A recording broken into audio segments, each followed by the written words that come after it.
ეს არავის არ მოუტანს სიკეთეს, არავის არ მოუტანს. იმიტომ რომ არიან ზოგიერთ შეეხებიან და მეც შევეხები მერე ბევრს. ეს იყო ბოდბელი ეპისკოპოსის მთავარი სათქმელი დღეს. ეკლესიის ამბიონიდან მეუფე იაკობმა ირიბად მიანიშნა ქართულ ოცნებას, რომ ვერ დაუჭერს მხარს პოლიტიკურ ანგარიშწორებას. ქადაგებისას სასულიერო პირს არ უხსენებია, თუმცა რჩება განცდა, რომ მან ღარიბაშვილი იგულისხმა. ყოფილი პრემიერი, რომელსაც ბრალდებული სტატუსი აქვს, მაგრამ მეუფე იაკობი ერთადერთია, ვინც არ მალავს, რომ მასთან ისევ მეგობრობს. არავინ არ მიმაჩნია იმათ, რომ ვიღაცამ საქართველოს დღევანდელმა რომელიმე პიროვნებამ მომიტანა. ეს ჩემი წინაპრების მოტანილია, ჩვენს ვიბრძვით. მეც მაქვს ბევრჯერ სისხლი დავრული რა, ჩემი ქვეყნისთვის ხო და არავის დასამადლებელი არ მჭირს.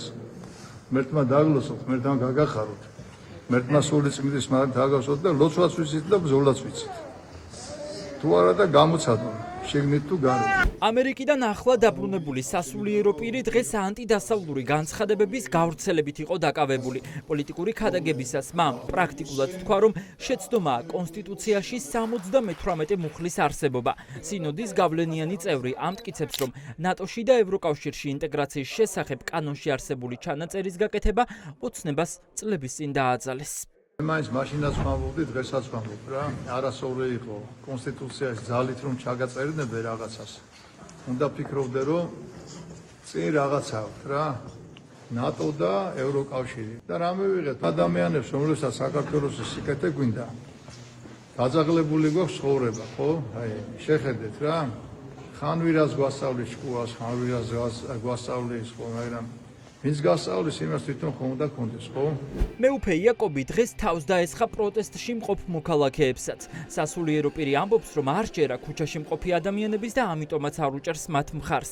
სინოდის წევრს დღეს ორაზროვანი ქადაგება ჰქონდა. თან ამტკიცებდა, რომ საჭიროა შერიგება, მაგრამ თან ევროპული მომავლის მცველების დისკრედიტაციით იყო დაკავებული. მე რომ ჭეშმარიტება დამენახა იმ მხარეს, რომელიც აი ამდენი წელია დარბის არჩევნები, ხო? მას ამოვიღებდი, მაგრამ ეხლა ჩემი ქვეყნის წინააღმდეგ იმად მიმაჩნია და იმიტომ არ გამოვდივარ და ვერ ვიცავ. ბევრს ეწყინა, რომ მეუფეო რა, შენ რომ უთხრა მთავრობას დაგიჯერ, ბიჭო, შვილები არ გიჯერებენ თქვენ, მე მთავრობა დამიჯერებს. ისეთ რამეზე, ხო? რაც ქვეყნის ინტერესებს შეეხება, იქ უკომპრომისები ვარ და არ დაგვიჯერებს ვინმე და დავაჯერებინეთ, რა მასე არ არის. ამერიკიდან ახლა დაბრუნებული სასულიერო პირი ამტკიცებს, რომ მიაგნო რეცეპტს, რომლითაც ხელისუფლებას სტრატეგიულ პარტნიორებთან ურთიერთობების დალაგება შეუძლია. თუ თქვენ რაღაცებს ვერ ალაგებთ, მითხარით და მე დაგეხმარებით, ამბობს მეუფე იაკობი. მთავრობა ძლიერად იმიტომ დგას, ეკლესია რომ ძლიერად დგას. მაგით იცოდეთ. არავის ის არა ვართ, რომ სახვეწი კონდეს ვინმეზე რამე კონდეს ქართველებს რა. არც ჩვენთან გაქვს სახვეწარი რა, ეპისკოპოსებთან თუ ეკლესიასთან და არც მთავრობასთან არავისთან. ურთიერთობები ისეთიც თუ ჩვენ მოვინდომეთ, აღდგება ისეთი, რომ თითეული ადამიანი თუ სახელმწიფო, ხო? შერცხვენილი არ გამოვიდეთ რა. რისი თქმა სურდა დღეს მაღალი იერარქს ამბიონიდან.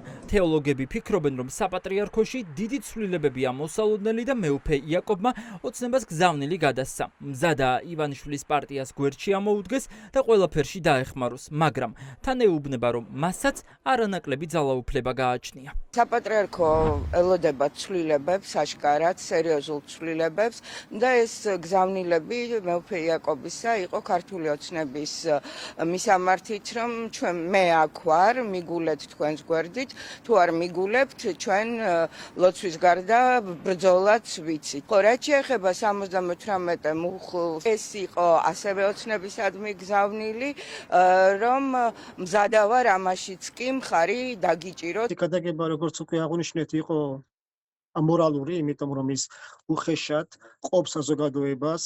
როგორც ერთი მხარე, მეორე დაპირისპირებული მხარე, დღეს ეკლესია აშკარად დგას ქართველი ხალხის წინააღმდეგ, მიმართული პოლიტიკური ძალის მხარეს.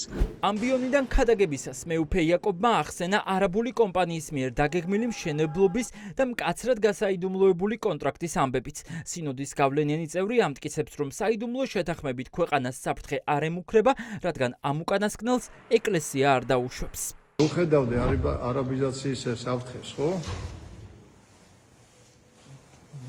არ ვიტყოდით, გარეთ არ გამოვიდოდით, ჯერ იმათთან მივიდოდით. ეკლესია არ დაუშვებს, რომ ვიღაცეები შემოვასახლოთ ჩვენთან რა. ჩვეულებრივ არის რა, ვიღაცა შენთან ხომ აქამდე წყიდულობდა ბინას და მერეც იყიდის. თავარია ჩვენ საქართველოს გავუფრთხილდეთ.